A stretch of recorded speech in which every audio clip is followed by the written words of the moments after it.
তিনটা চোখের দাম নাকি 30 টাকা। এটা কি বিশ্বাসযোগ্য? না না, ভয় পাবার কিছু নেই। কোনো মানুষের চোখ না, সেটা হচ্ছে এই তালের চোখ। এটাকে অনেকে তালপুর বলে, তাল বলে, হ্যাঁ, এক একজন এক এক রকম বলে। আমাদের এলাকায় যেটা বলে সেটা হচ্ছে তালপুর। এখানে দেখতেই পাচ্ছেন 3টা চোখ আছে তালের, এগুলোকে চোখই বলে আমাদের এলাকায়। এইটার দাম নাকি 30 টাকা, অথচ গ্রামের মানুষ এগুলো খায়ই না। কোনো একটা গ্রামে যদি একটা তালের গাছ থাকে, সেই ক্ষেত্রে হচ্ছে যে পুরো গ্রামের মানুষই তাল পেরে খায়, সেই ক্ষেত্রে কোনো নিষেধ নাই কিংবা কিছু নেই। আর দেখেন এই জিনিসটাই ঢাকায় এসে তার কি ডিমান্ড। তো বছরের ফল না খেলেই না। রাসেলকে বলেছিলাম, তো ওর আনতে মনে ছিল না, আজকে বাইরে গিয়েছিল, যাওয়ার পরে আমার জন্য এটা নিয়ে আসছে। এখন দেখি এটা খেতে মানে মিষ্টি কিনা কিংবা শক্ত হয়ে গেছে কিনা। যদিও বা আমি উঠাইতে পারবো না, অবশেষে রাসেলেরই হেল্প নিতে হবে। পেরেছি। আর এটা হচ্ছে আমি একটু ছুলে দেখাচ্ছি, একটু সময় লাগে। আচ্ছা, আমি একটু হাত দিয়ে করি। দেখছেন গ্রামে যেটা ডিমান্ড না, এইটা শুধু যমুনা সেতু পার হয়ে আসলে হয়। ওরে বাবা, ম্যাডামের তখন কি ডিমান্ড হয়ে যায়, এটাই নিয়ম।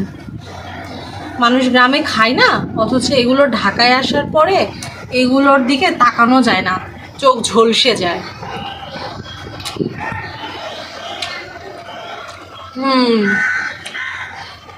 যে পানির ভিতরে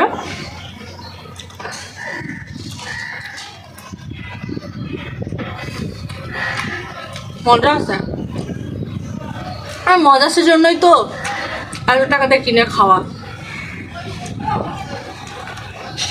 আসলে এই জিনিসগুলো না ছোটবেলার অনেক কথা মনে করিয়ে দেয়। এখন তো একটা দুইটা কিনে খায়, আর ছোটবেলায় আব্বু এরকম পুরো এক বাঁধা করে নিয়ে আসতো।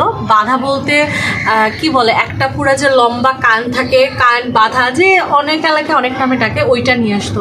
তো তখন কত জোর করতো, দু একটা খাবার পরে আর খেতে চাইতাম না। আর এখন দেখছেন খাওয়ার জন্য কত দূর চলে যায়, যে কোথায় পাওয়া যাবে।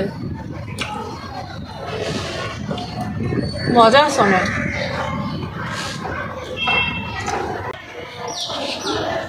আসলে আমরা যারা গ্রামে বড় হয়েছি, আমরা কখনো কল্পনাও করতে পারি না যে এই জিনিসগুলো ঢাকাতে আমাদের এত টাকাতে কিনে খেতে হবে। যেমন শুধু যদি বলি এটা না, ডাবের কথাই যদি ধরেন, গ্রামে একটা ডাবের দাম কত, সর্বোচ্চ 30 টাকা 40 টাকা। আমাদের ঢাকায় এখন, আমি গতকালকে একটা ডাব খেয়েছি 130 টাকা দিয়ে। চিন্তা করেন কত ডবল দাম।